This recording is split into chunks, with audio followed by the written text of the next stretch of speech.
麦克，马上上大学，想买个笔记本电脑，有没有好一点的推荐一下？价格6、7千的，谢谢。麦克，你好啊，我是一个学生党，也是一名校园电视台的成员，所以我平时要学会编程、建模、剪辑之类，不知道你有没有推荐的笔记本电脑？希望能便宜些，谢谢你了，我会叫全班关注你的。麦哥，本人学生党，想找一台能做视频又能支持一些单机游戏的相对实惠的笔记本，希望麦哥能给些建议，十分感谢。麦克，有没有什么适合学生党的游戏本？麦克。如大家所见，我似乎是游戏领域做开箱评测最多的视频作者，基本每天都能收到类似的私信，所以就有了今天这一期视频。这是一台来自联想的2021款Y7000P， 花了我7000多元。那么它的性能是否能满足私信中的要求呢？让我们拭目以待。先来看一下这台游戏本的配置情况。CPU 采用的是最新11代酷类高性能移动版 H45 处理器 i7-11800H， 内存 16GB， 固态硬盘 512GB，GPU GeForce RTX 3050 Ti 笔记本电脑 GPU， 显示器尺寸 15.6 FHD IPS 面板。其实单看两个数据就大约能了解这台笔记本的性能如何了。H45 平台加 GeForce RTX 30系笔记本电脑 GPU， 这套组合可是玩游戏的最强大的。先把笔记本推到一边，我们看看盒子里还有些什么。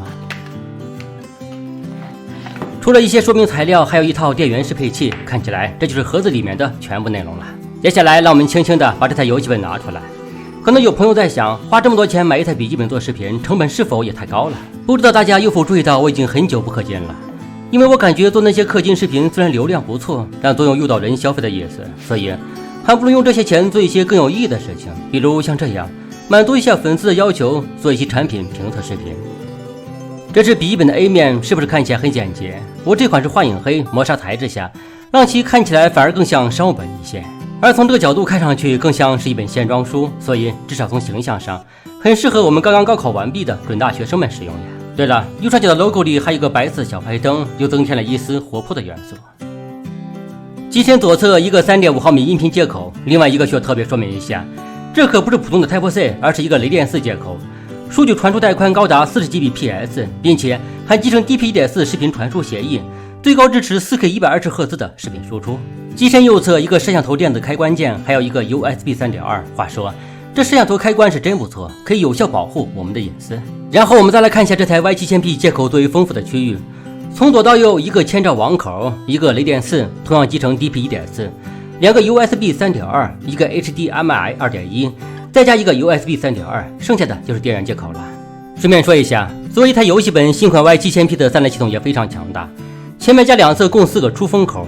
再加上地面的2个带有涡轮增压风扇的进风口，共同组成其独有的双令3类系统 3.0， 为游戏的长久运行保驾护航。接下来作为评测一台笔记本的重要指标，我给大家表演一个单手开合。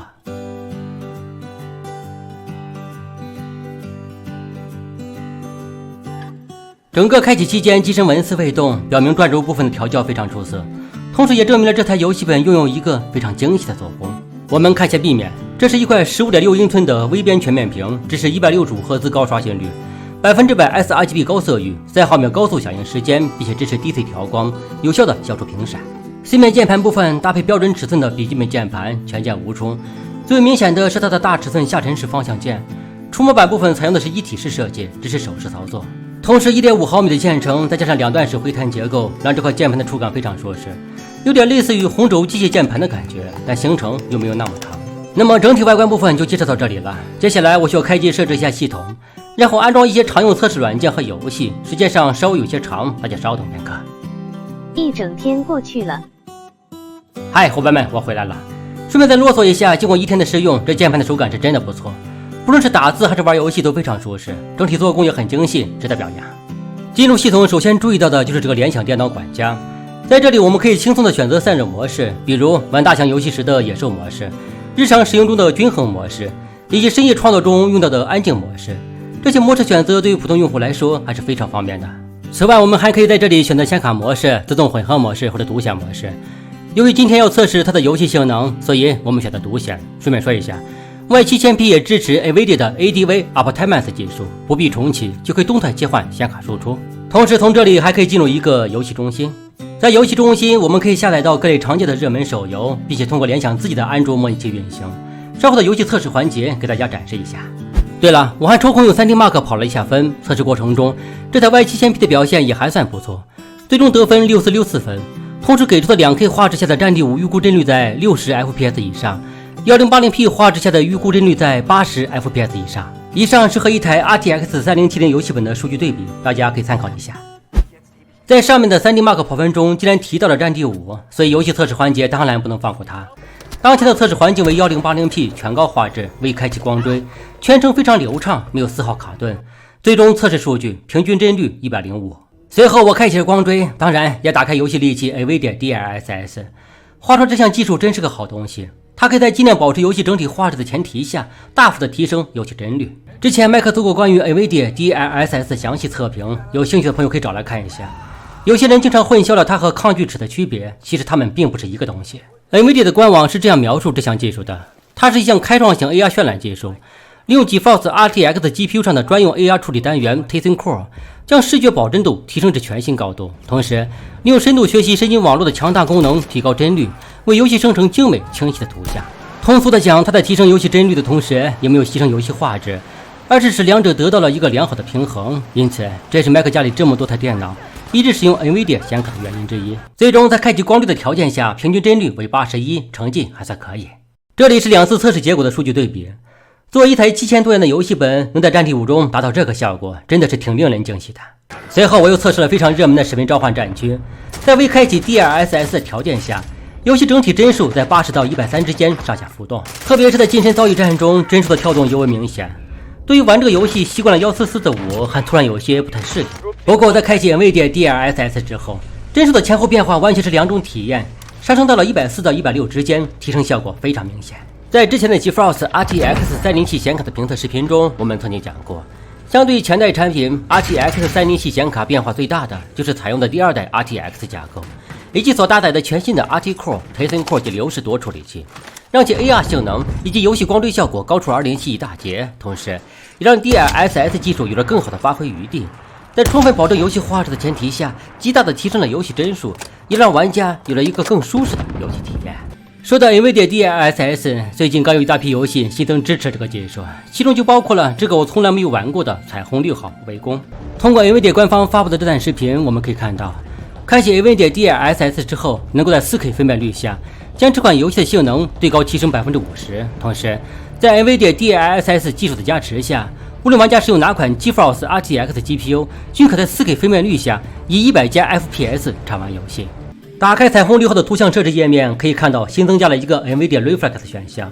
借助这项功能，可以大大缩短我们在游戏中的系统延迟，从而可以更好地发挥出自己的技术优势。这对于一名射击游戏玩家来说是致命的诱惑。我们往下拉就能看到新增的 NVIDIA DLSS 选项了，在这里一共有5档性能，分别对应不同的机器配置。那么接下来咱们用游戏自带的性能评估系统来看一下开启这项技术前后的游戏帧率变化情况。不过在此之前，咱们先把渲染倍数和 TA 清晰度都拉到最高，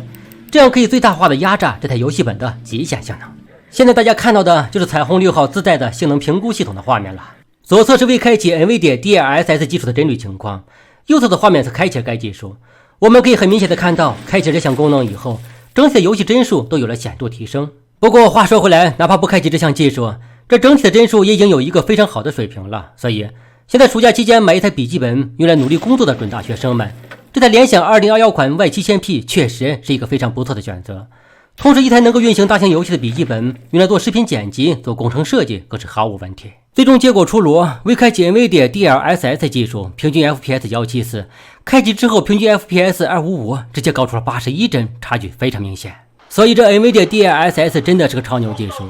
目前已有40多款3A 游戏和独立游戏大作支持这项技术，包括先驱者、使命召唤战区、赛博朋克、致命躯壳、使命召唤、现代战争等等。如果你拥有一台 GeForce RTX 307游戏笔记本，在上述游戏中都将有一个更佳的游戏体验。对了，还有一个好消息，荒野大镖客2也即将支持 DLSS 了，这个还是很值得期待的。哦，差点忘记了，前面说的联想模拟器还没有介绍。我现在就要用联想自己的安卓模拟器来运行王者荣耀。不光这个游戏，我们常见的和平精英、原神、CODM 等热门安卓手游都可以轻松通过它来运行，享受大屏高清画质的同时，还能有一个更加轻松的操作体验。当然，这不包括我，因为我不会玩王者，眼看就完犊子了。那么，以上就是本期视频的全部内容了。